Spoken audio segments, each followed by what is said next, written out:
नमस्कार. दररोज सकाळी 1 लिटर पाणी पिताय तर सावध राहा, कारण तुम्हाला लवकरच किडनी प्रॉब्लेम किंवा डायबिटीज सारखे आजार होऊ शकतात.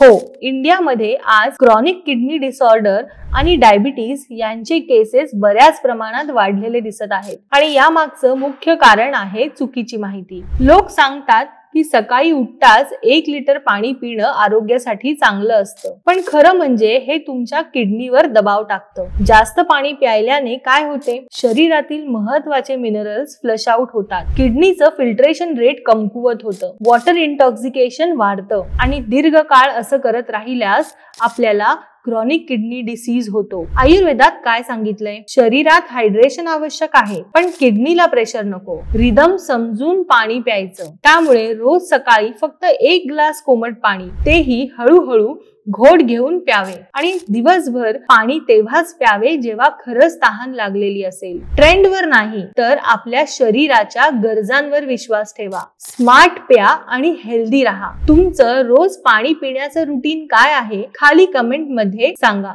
धन्यवाद.